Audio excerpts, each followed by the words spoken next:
and welcome back. I'm Darlene Merkler with Inland Caregiver Resource Center, and I'm here on Facebook Live every Tuesday and Thursday at noon with 15-minute tips for family caregivers. And this week we've been talking about taking care of the caregiver. I have to show you my baby. You haven't seen her in a while. This is my little Chloe. I call her my precious princess. And you might hear her in the background sometimes. She's 14 weeks old now, so sometimes when I'm doing Facebook Live, she barks in the background. Anyway, we're talking about taking care of the caregiver. And on Tuesday, we talked about the traits that caregivers should have, and we went into detail about each one of those. Today, I want to talk about self-care, some of the things that we can do to take care of ourselves as a caregiver. So as you know, taking care of another person is both important, but also can be difficult. It's a tough job, and sometimes as a caregiver, we become sad, angry, tired, frustrated, depressed, and lonely. But also being a caregiver can be very rewarding and fulfilling as well. Some of the self-care traits that we should, as caregivers, acknowledge is taking care of our mind and thoughts. That's really important because, as we've learned in the past, what we think is what we produce in our life and what we attract to ourselves. Taking care of our physical health and body, increasing our own well-being through self-care behavior, taking care of our spiritual health, and taking care of our emotions. So we're going to go into a little bit of detail on each one of those today. Some of the things that these are the topics we're going to talk about. Do things you enjoy, pace yourself, share with like-minded people, our attitude, which is very important. Don't sacrifice your health. So as far as doing things that we enjoy, if we take time for ourselves to do the things that we like, we come back to our caregiving job feeling refreshed. And even spending a little time outdoors. I know many of you have beautiful flower gardens and you like to just work out in your yard. And even that, being outside for a little bit, fresh air, sunshine, that can make you feel renewed when you come back to your caregiving job. The second thing is pace yourself. I want to read this quote to you. It says, taking good care of you means that the people in your life will receive the best of you rather than what's left of you. I really like that.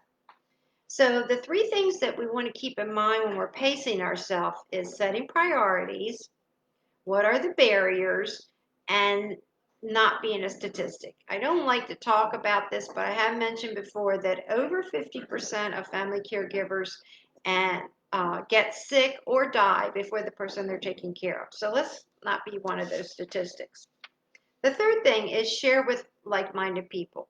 Support groups and community groups can be so helpful. I know some people are very opposed to support groups. I've heard family caregivers say, I don't want to be in a room with people that are complaining about being a caregiver or crying or being sad. And really, in my 30 years experience of working in senior health care, I have found that being in a support group is more about getting helpful tips from the other caregivers. Many times in a support group, a caregiver will say, well, you know, when that happened with my mother, this is how I handled it. And so there's a lot of that type of sharing going on. And I would just like to mention that Inland Caregiver Resource Center has 12 different support groups that you can attend. They're all on Zoom right now, and they're going very well.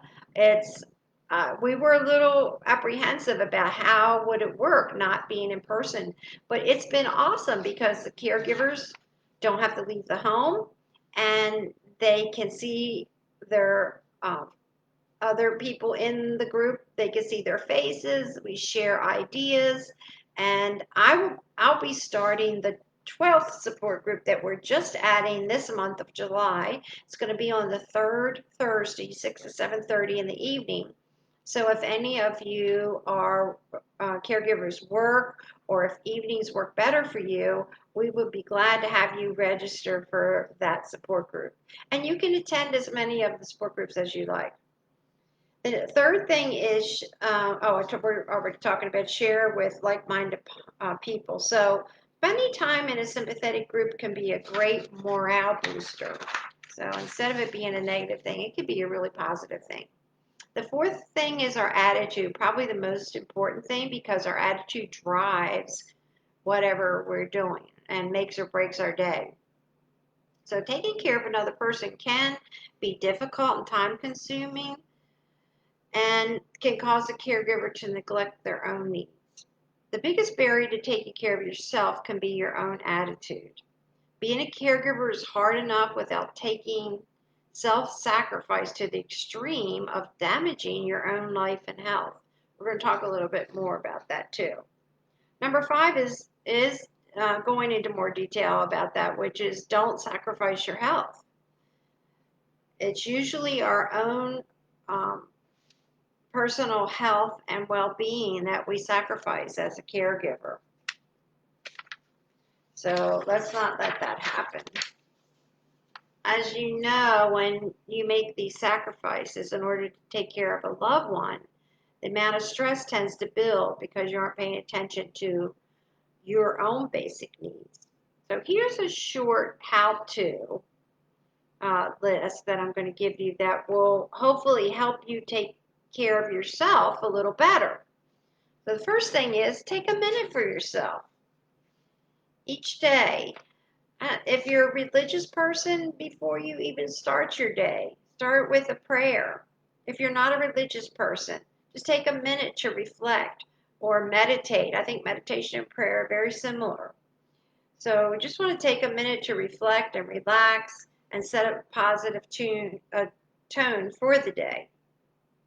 And we want to, it helps us to center our body and mind, and it gets us ready for the day. So if you can do just a minute or two first thing in the morning before you start your day, you'll find that it will really help. And the next one I want to talk about is exercise. It seems like it doesn't matter what topic I talk about, diet and exercise always comes up. But exercise is easy. It's easy for your personal health to fall by the wayside because of the commitment that we have towards caregiving. But if you can just take 15 minutes, 20 minutes a day to take a walk, it can make a big difference, and it can improve your cardiovascular system, and it will increase your ability if you increase your cardiovascular system, it will increase your ability to deal with stress. As many of you know, I showed earlier my new little puppy, and I just started walking her 3 times a day, and it's only 10 minutes at a time, but she loves it. It gets a lot of her energy out, and it's really good for me. So just something little like that. If your loved one's not able to walk, maybe you can push them in a wheelchair, or maybe someone can come over, or you can do it before they wake up in the morning. Whatever works for you. Even if you go once a day for 10 or 15 minutes, you'll really notice a difference. You'll notice a difference in your endurance, also your mental attitude, and overall it is really good for your cardiovascular system. The next one is everyone needs personal time. Make sure you have time for yourself. Engage in activities that you enjoy.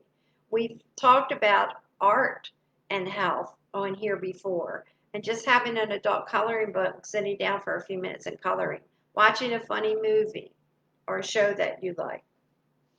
So if your work is consuming so much time that you can't take an hour or two a week to read a book, go for a walk, take a nap, or just relax, again, you're setting yourself up for caregiver burnout. So you should always take time for what's important to you. So how important are you to yourself? Make time for yourself. I know you hear this a lot, but I really want you to think about that and take it seriously.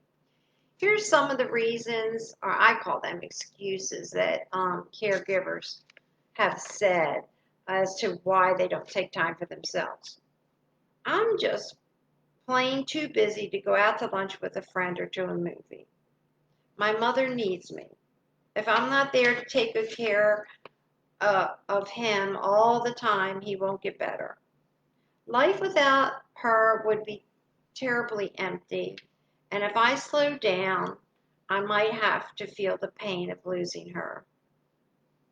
I've heard this one a lot. It's self-indulgent for me to be out enjoying myself when my loved one can't come with me. One of the suggestions that I have given to caregivers on this excuse is, say for instance you're going to a wedding out of town and your loved one's not up to traveling or being out for the whole day. One of the things that you can do is take pictures at the wedding, take videos, and then when you come back home you can sit down with your loved one, and that'll be a nice activity that you can do, and they can feel a part of what happened. Another excuse is people will think I'm not a good wife if I put my own needs ahead of those of my family. Again, I want to refer back the last two sessions I brought up the fact that I was just recently on a trip, and while I was on the airplane, it reminded me that the flight attendant says, put your oxygen mask on first before you help someone else. And it's the same thing with caregiving. People are not going to think that you're a bad person if you're taking care of yourself so that you can be a better caregiver. And another excuse, I was taught that a man or a woman should be able to handle his or her own problems by him or herself, even during a time of crisis. I think a lot of people in my generation and older did grow up with that mindset. My parents made sacrifices for me when I was little, so now it's only right for me to make sacrifices for them. So those are some of the excuses that we use for not taking care of ourselves. I want to talk a little bit more about taking time to seek medical help. What if your body falls apart? What if you ignore a cold and it turns into pneumonia? What if you refuse to take the time to see a doctor or a chiropractor when you get a strained back, and then you have to take several weeks recuperating flat on your back? Will your being sick help your loved one feel better? I often say to caregivers, what would happen if you wake up one morning and you're taken to the hospital? Then what happens to your loved one? So if you want to be a good caregiver, if you want to have endurance and have a good attitude and be able to do a great job as a caregiver, then it's important for you to take care of yourself first. Take time for yourself. You can rediscover meaning and purpose in your life. Having someone relieve you, there's value in having someone come to relieve you. It not only is good for you, it's also good for your loved one because they have a different face in front of them. They have different things to talk about. I often say our loved ones need a break from us as much as we need a break from them. So it's a new person with new things that they can talk about, and it's good for them as well. Adding depth to your care.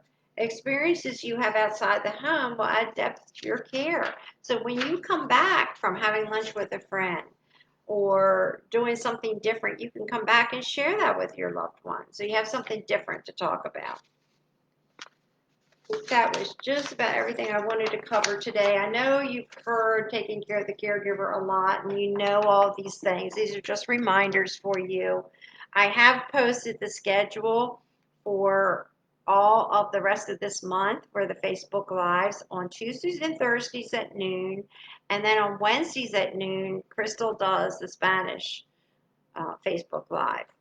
I also posted we have 4 workshops this month. They're each at 1 to 1.5 hours on different topics that you'll see on the flyer. You do need to register for those. Those are on Zoom, and we've had some really good turnouts and luck with those, which are really great. So the Facebook Live, we also have posted all the support groups. As I said, we now have 12 support groups. I posted that on Facebook as well. If you would like to get a copy of these flyers, please contact me here on Facebook or call our office at 909-514-1404, and we will be happy to get you connected. If you're not a client of ours, but you are a family caregiver, or you're a professional and you have a client who needs these services and they're not one of our clients, they can call and talk to one of our social workers and do what we call an intake, which takes 15 or 20 minutes. And then they will be able to participate in all the support groups and the workshops. Anyone, of course, can watch the Facebook Live. It's good for professionals as well as family caregivers. So that's it for today. I hope that you all have a fabulous 4th of July. I know it's going to be a little different this year, but enjoy the time. I think on TV there's going to be a special fireworks presentation with music. So enjoy your weekend, and I hope to see you next Tuesday and Thursday on Facebook Live. Bye for now. Bye. Have a great weekend.